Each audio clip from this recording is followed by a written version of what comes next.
ನಿನ್ನೆ ಮಧ್ಯಾಹ್ನ ಸುಮಾರು 12:45ಗೆ ನಮ್ಮ ಅಣ್ಣ ಚೊಪ್ಲಿನ ಹಾಕ್ಕೊಂಡು ಸರ್ಕಲ್ಗೆ ಹೋಗಿ ಕಬ್ಬಿನ ಜ್ಯೂಸು ತೊಗೊಂಬಂದಿದ್ದಾನೆ.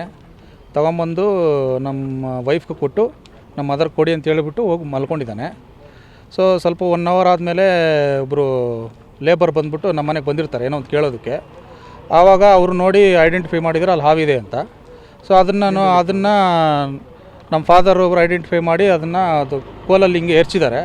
ಅದರಲ್ಲಿ ಚೊಪ್ಲಿ ಒಂದು ಕಡೆ ಬಿದ್ದಿದೆ, ಹಾವು ಸತ್ತು ಬಿದ್ದಿದೆ. ಸೊ ಅದರಿಂದ ನಮ್ಮ ಮದರ್ನ ಕರೀತಾರೆ. ನಮ್ಮ ಮದರ್ ಬಂದು ನೋಡಿದಾಗ ಅವ್ರಿಗೆ ಸ್ಟ್ರೈಕ್ ಆಗುತ್ತೆ, ಇದು ನಮ್ಮ ಮಂಜು ಚೊಪ್ಲಿ ಅಂತ. ಅದರಲ್ಲಿ ಅವನು ಹಾಕ್ಕೊಂಡು ಹೋಗಿದ್ದಾನೆ, ಅದು ಸತ್ತೋಗಿದೆ ಅಂತ ಹೋಗಿ ಮತ್ತೆ ಹೋಗ್ಬಿಟ್ಟು ಬೆಡ್ಡಲ್ಲಿ ಚೆಕ್ ಮಾಡಿದಾಗ ಸೊ ಆವಾಗಲೇ ಅವರು ಡೆತ್ ಆಗಿದ್ದಾರೆ, ಅನ್ಕಾನ್ಷಿಯಸ್ ಸ್ಟೇಜಲ್ಲಿದೆ. ಮೂಗಿನಲ್ಲೆಲ್ಲ ನೊರೆ ಬಂದಿತ್ತು, ಬ್ಲಡ್ ಎಲ್ಲ ಬಂದಿತ್ತು. ಸೊ ಕೊನೆ ಪ್ರಯತ್ನ ವಿಜಯಶ್ರೀ ಹಾಸ್ಪಿಟ್ಲಿಗೆ ಕರ್ಕೊಂಡೋದ್ವಿ. ಅಲ್ಲಿನೂ ಚಾನ್ಸ್ ಇಲ್ಲ ಅಂತಂದರು. ಅದು ಫ್ರೆಂಡ್ಸ್ ಒತ್ತಾಯದ ಮೇರೆಗೆ ಅಲ್ಲಿಂದ ಬೈ ಕಾರ್ ಅಪ್ಪಿ ಅವ್ರ ಸಹಾಯದಿಂದ ಫೋರ್ಟಿಸ್ಗೆ ಶಿಫ್ಟ್ ಮಾಡಿದ್ವಿ. ಅಲ್ಲಿ ಎಲ್ಲ ಟೆಸ್ಟ್ ಎಲ್ಲ ಮಾಡಿದ್ರು. ಅವರು ಸಹ ಅದೇ ಹೇಳಿದ್ದು, ಇನ್ನು ಲೇಟ್ ಆಗಿಬಿಟ್ಟಿದೆ, ಡೆತ್ ಆಗೋಗಿದ್ರು ಅಂತಂದು. ಅವ್ರಿಗೆ 2016ರಲ್ಲಿ ಒಂದು ಬಸ್ ಆಕ್ಸಿಡೆಂಟಿಂದ ಒಂದು ಸರ್ಜರಿ ಆಗಿರುತ್ತೆ, ಇಲ್ಲಿ ಸರ್ಜರಿ ಆಗಿರುತ್ತೆ.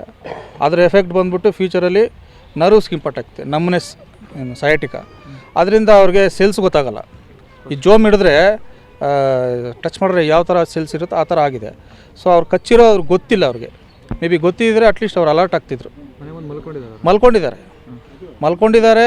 ಇನ್ನೊಂದು ಈವನ್ನು ಅವರು ಮೇ ಬಿ ಕಾರ್ ತೊಗೊಂಡಿದ್ದಾರೆ, ನೆನೆ ಪೆಟ್ರೋಲ್ ಹಾಕ್ಸ್ಕೊಂಡು ಆ ಜ್ಯೂಸ್ ತೊಗೊಂಡು ಬಂದಿದ್ದಾರೆ. ಕಾರಿಂದ ಇಳಿಬೇಕಾದ್ರೆ ಸ್ವಲ್ಪ ತಟ್ಟಾಡ್ತಾಯಿದ್ರು. ಸೊ ಮನೆಯಿಂದ ಅಲ್ಲಿಗೆ ಒಂದು 400 ಸ್ಟೆಪ್ಸ್ ಇರುತ್ತೆ. ಅಲ್ಲಿಂದ ಅಲ್ಲಿಗೆ ಯಾರೋ ಒಬ್ರು ಡ್ರಾಪ್ ಕೊಟ್ಟಿದ್ದಾರೆ. ಆ ಗಾಡಿಯಿಂದ ಇಳಿಬೇಕಾದ್ರೆ ಸ್ವಲ್ಪ ತಟ್ಟಾಡ್ಕೊಂಡು ಇಳಿದಿದ್ದಾರೆ. ಸ್ವಲ್ಪ ಮುಂದೆ ಬಂದಾದ್ಮೇಲೆ ಅಲ್ಲಿಂದ ನಾರ್ಮಲಾಗಿ ಮಾಡ್ಕೊಂಡು ನಮ್ಮ ವೈಫ್ಗೆ ಹೇಳಿ ಇದನ್ನು ಮದರ್ಗೆಲ್ಲ ಡಿಸ್ಟ್ರಿಬ್ಯೂಟ್ ಮಾಡಿ ಅಂತೇಳಿ ಹೋಗಿ ಮಲ್ಕೊಂಡಿದ್ದಾರೆ ಅಷ್ಟೇ. ಯೂಟ್ಯೂಬ್ ನೋಡ್ಕೊಂಡು ಮಲ್ಕೊಂಡಿದ್ದಾರೆ. ಅವರು TCS ಅಲ್ಲಿ ಸಾಫ್ಟ್ವೇರ್ ಮೊನ್ನೆ ಹೋಗಿ ಲೇಟ್ ನೈಟ್ ಬಂದು ಆ್ಯಕ್ಚುಲಿ ನೆನ್ನೆ ಲೀವ್ ತೊಗೊಂಡು ಆ ಲೀವ್ದು ಸಂಡೇ ಮಾಡೋಕ್ಕೆ ಅವರು ಪೋಸ್ಟ್ಪೋನ್ ಮಾಡಿಕೊಟ್ಟು. ಈಗ ಸಾಕಷ್ಟು ಜನ ಮಕ್ಕಳಾಗಿರಲಿ ದೊಡ್ಡವರಾಗಿರಲಿ ಚಪ್ಪಲಿ ಶೂನಲ್ಲಿ ಏನು ಗಮನಿಸಲ್ಲ ಹಾಕ್ಕೊಂಡು ಹೋಗ್ಬಿಡ್ತಾರೆ. ಈ ಒಂದು ಘಟನೆಯಿಂದ ನೀವು ಜನಕ್ಕೆ ಏನು ಹೇಳೋಕ್ಕೆ ಇಷ್ಟಪಡ್ತೀರಿ? ಅಂದರೆ ಎಚ್ಚರಿಕೆಯಿಂದ ಇರಿ ಅಂತೇಳಿ. ಬೇರೆ ಮನೇಲಿ ಆಗೋದು ಬೇಡ.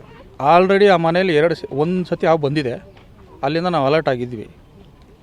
ಅಗೇನ್ ನಮ್ಮ ಬ್ರದರು ಪ್ರತಿದಿನ ಅದನ್ನು ಟೆಸ್ಟ್ ಮಾಡ್ತಾರೆ, ಒದರಿಸೋದು ಅದೆಲ್ಲ ಮಾಡ್ತಾರೆ. ಅಲ್ಲಿ ಅವೇರ್ನೆಸ್ ಇದೆ, ಹುಷಾರು, ಎಲ್ಲ ನೀಟಾಗಿ ಇಟ್ಕೊಳ್ಳಿ, ಪಾಟಲ್ಲಿ ಇಟ್ಕೊಬಾರ್ದು, ಎಲ್ಲ ಗಲೀಜಿದೆ, ಅದನ್ನು ಡಿಸಿಪ್ಲಿನ್ ಮೇಂಟೈನ್ ಮಾಡಿ ಸ್ಟ್ರಿಕ್ಟಾಗಿ ಅವ್ರು ಫಾಲೋ ಮಾಡ್ತಾಯಿದ್ದಾರೆ.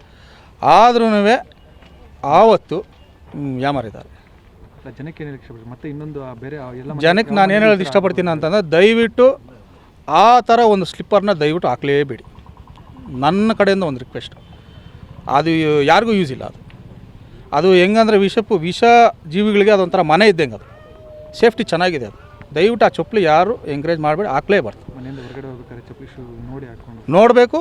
ಇನ್ನೊಂದು ಆ ಥರ ಗೂಡು ಥರ ಇರೋ ಮುಂದೆ ಎಲ್ಲ ಫುಲ್ ಕವರ್ ಆಗಿರುತ್ತದು, ಏನು ಗೊತ್ತಾಗಲ್ಲ. ಸೊ ನನ್ನೊಂದು ರಿಕ್ವೆಸ್ಟು, ಅದನ್ನು ಎಂಕರೇಜ್ಮೆಂಟೇ ಮಾಡಲೇಬೇಡಿ. ಅವ್ರ ಹೆಸರು ಮಂಜು ಪ್ರಕಾಶ್, ನನ್ನ ಆತ್ಮೀಯ ಸ್ನೇಹಿತ. ಇಲ್ಲೇ ಬನ್ನವಾಡದಲ್ಲಿರೋದು. ಟಾಟಾ TCS ಕಂಪ್ನಿಲಿ ಕೆಲಸ ಮಾಡ್ತಾರೆ. ನಿಮಗೇನು ಗೊತ್ತಾಗಬೇಕಾಗಿದೆ? ಅದು ಹಾವು ಕಚ್ಚಿಬಿಡ್ತಂತೆ ನೆನ್ನೆ. ಸುಮಾರು 12:45 ನನ್ನ ಹತ್ರ ಫೋನಲ್ಲಿ ಮಾತಾಡಿ. ನಾನು ಆಫೀಸ್ಗೆ ಹೋಗಿದ್ದೆ. ನನ್ನ ಹತ್ರ ಒಂದು 12:30 ಫೋನ್ ಮಾತಾಡಿದ್ದ, ಮನೆಗೆ ಹೋಗ್ತಾಯಿದ್ದೀನಿ ಅಂದ್ಬಿಟ್ಟು. ಮನೆಗೆ ಹೋದ್ಮೇಲೆ ತಿರ್ಗಾ ವಾಪಸ್ 12:30 ಫೋನ್ ಮಾಡಿಬಿಟ್ಟು ಏನೊಂದು ಕೆಲಸ ಹೇಳಿದೆ, ಅದು ಆಯ್ತು ಕಣೋ ನೀನು ಅಂತ ಹೇಳ. ಅವ್ರ ತಾಯಿಗೆ ಜ್ಯೂಸ್ ತಂದು ಕೊಟ್ಬಿಟ್ಟು ಹೋಗಿ ಬೆಡ್ ಮೇಲೆ ಮಲ್ಕೊಂಡಂತೆ. ಅವನಿಗೆ ಈ ಕಾಲು, ಲೆಫ್ಟ್ ಕಾಲು ಸ್ವಲ್ಪ ಸ್ವಾಧೀನ ಇಲ್ಲ, ಅಂದರೆ ಸ್ವಲ್ಪ ನಮ್ನೆಸ್ ಜಾಸ್ತಿ ಇದೆ, ಸ್ಪರ್ಶ ಇಲ್ಲ. ಸೊ ಹಾಗೆ ಹೋಗಿ ಮಲ್ಕೊಂಡಿದ್ದಾನೆ. ಆಮೇಲೆ ಸುಮಾರು ಒಂದು 2:30 ಟೈಮ್ನಲ್ಲಿ ಅವ್ರ ಮನೆಗೆ ಕಟ್ಟಿಸ್ತಾಯಿದ್ದಾರೆ. ಅವ್ರ ಕೆಲಸಗಾರ ಬಂದ್ಬಿಟ್ಟು ಸೊ ಏನೋ ಮೆಟೀರಿಯಲ್ ಬೇಕಾಗಿತ್ತು ಅಂದ್ಬಿಟ್ಟು ಅವ್ರ ಮನೆಗೆ ಬಂದು ಕೇಳೋಕ್ಕಂತ ಬಂದಿದ್ದಾರೆ. ಆ ಹುಡುಗ ಚಪ್ಪಲಿನಲ್ಲಿ ಹಾವು ನೋಡ್ಬಿಟ್ಟು ಅವ್ರ ತಂದೆಗೆ ಹೇಳಿದ್ದಾನೆ. ಆವಾಗ ಅವ್ರಿಗೆ ಹಾವಿರೋ ವಿಚಾರ ಗೊತ್ತಾಯಿತು.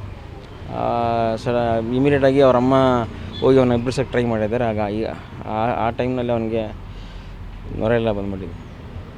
ಅಲ್ಲಿಂದ ಯಾರೋ ಪೆದ್ದನ ಅವರು ಆಟೋನಲ್ಲಿ ವಿಜಯಶ್ರೀ ಕಳಿಸಿದ್ರಂತೆ. ಅಲ್ಲಿ ಅವರು ಅಡ್ಮಿಟ್ ಮಾಡ್ಕೊಂಡಿಲ್ಲ, ಅಲ್ಲೇ ಅವರು ಡೆತ್ ಆಗಿದೆ ಅಂತ ಅವ್ರು ಕನ್ಫರ್ಮ್ ಮಾಡಿದ್ರು. ಬಟ್ ಅಡ್ಮಿಟ್ ಅವ್ರು ಮಾಡ್ಕೊಂಡಿಲ್ಲ, ಗೌರ್ಮೆಂಟ್ ಹಾಸ್ಪಿಟಲ್ ಕರ್ಕೊಂಡೋಗಿ ಅಂತ ಹೇಳಿದಂತೆ. ಪಾಪ ಆಸೆ ಇರುತ್ತಲ್ಲ, ಅವ್ರು ಹೋಪ್ ಇರುತ್ತಲ್ಲ, ಅವರು ಸ್ವಲ್ಪ ಅಲ್ಲಿ ಕೇಳ್ಕೊಂಡಿದ್ದೆ ಅಡ್ಮಿಟ್ ಮಾಡ್ಕೊಳ್ಳಿ ಏನಾರು ಮಾಡಿ ಅಂದ್ಬಿಟ್ಟು. ನಾವು ಅಲ್ಲಿಂದ ನಮ್ಗೆ ಗೊತ್ತಿಲ್ಲ, ನಾನು ಆಫೀಸಲ್ಲಿದ್ದೆ. ಸೊ ನಾವು ಬೇರೆ ಹಾಸ್ಪಿಟ್ಲ್ ಕರ್ಕೊಂಡೋಗಿ ಅಂತ ನಾವು ಹೇಳಿದ್ವಿ. ಸೊ ಅವ್ರು ಫೋರ್ಟಿಸ್ ಬಂದು, ನಾನು ಅದೇ ಟೈಮ್ ಫೋರ್ಟಿಸ್ ಬಂದೆ. ಸೊ ಫೋರ್ಟಿಸ್ಗೆ ಒಂದು 3:30-4 ಗಂಟೆ ಟೈಮ್ ಹೋದ್ವಿ. ಅವ್ರು ಹೋಗಿದ ತಕ್ಷಣ ಅವ್ರು ECG ಎಲ್ಲ ತೆಗೆದ್ರು, ಎಲ್ಲ ಫ್ಲ್ಯಾಟ್ ಲೈನ್ ಬಂದಿದ ತಕ್ಷಣ ಅವರು ಬ್ರಾಡ್ ಡೆಡ್ ಅಂತ ಕನ್ಫರ್ಮ್ ಮಾಡಿದ್ರು. ಅವ್ರೇನು ಮಾಡೋಕ್ಕಾಗಲ್ಲ ಅಂತ ಹೇಳಿದ್ರು. ಸೊ ಅಲ್ಲಿಂದ ಪೋಸ್ಟ್ ಮಾರ್ಟಮ್ ಅದರ್ ಪ್ರಾಸೆಸ್. ಈಗ ಪ್ರತಿಯೊಂದು ಮನೆಯಲ್ಲೂ ಕೂಡ ಹೊರಗಡೆ ಚಪ್ಪಲಿ ಶೂಗಳನ್ನ ಬಿಟ್ಟಿರ್ತಾರೆ, ಮಕ್ಕಳದಾಗಲಿ ದೊಡ್ಡದಾಗಲಿ ಶಾಲಾ ಮಕ್ಕಳಿಗೆಲ್ಲ. ಸಪೋಸ್ ಹಾವುಗಳು ಸೇರಿಕೊಳ್ತದೆ, ಈ ಥರ ಆಗಿರೋ ಘಟನೆ ಮತ್ತೆ ಮರುಕಳಿಸಬಾರ್ದು. ಏನು ಹೇಳ್ತೀರಿ ಜನಕ್ಕೆ? ಅಂದರೆ ಎಲ್ಲ ಮನೆ ಕ್ಲೀನಾಗಿ ಇಟ್ಕೊಳ್ಳಿ, ಚಪ್ಪಲಿ ಎಲ್ಲ ಸುಮ್ಮನೆ ಎಲ್ಲಂದ್ರಲ್ಲಿ ಬಿಡ್ಬೇಡಿ. ಎಸ್ಪೆಷಲಿ ಈ ಗ್ರೌಂಡ್ ಫ್ಲೋರು ಅದೆಲ್ಲ ಇದೆಯಲ್ಲ, ಗಿಡಗಳು ಅಕ್ಕಪಕ್ಕ ಜಾಸ್ತಿ ಗಿಡಗಳು ಬೆಳ್ಕೊಂಡಿದ್ರೆ ಸ್ವಲ್ಪ ಹುಷಾರಾಗಿ ಇದ್ಕೊಳ್ಳಿ. ಕ್ಲೀನಾಗಿ ಚಪ್ಪಲಿಯಲ್ಲಿ ನೋಡ್ಕೊಳ್ಳಿ. ಇದು ಅವನಿಗೆ ಗೊತ್ತಿಲ್ಲ, ನಮ್ಮ ಫ್ರೆಂಡ್ಗೆ ಗೊತ್ತಿಲ್ಲ ಚಪ್ಪಲಿಯಲ್ಲಿ ಹಾವಿರೋದು. ಅದನ್ನು ಹಾಕ್ಕೊಂಡು ಅವನು ಹೋಗಿ ಜ್ಯೂಸ್ ಎಲ್ಲ ತೊಗೊಂಡು ಬಂದು ತಿರ್ಗಾ ಸುಮಾರು ಒಂದು 3/4 ಗಂಟೆ ಆ ಚಪ್ಪಲಿ ಜೊತೆನೇ ಸ್ಪೆಂಡ್ ಮಾಡಿದ್ದಾನೆ.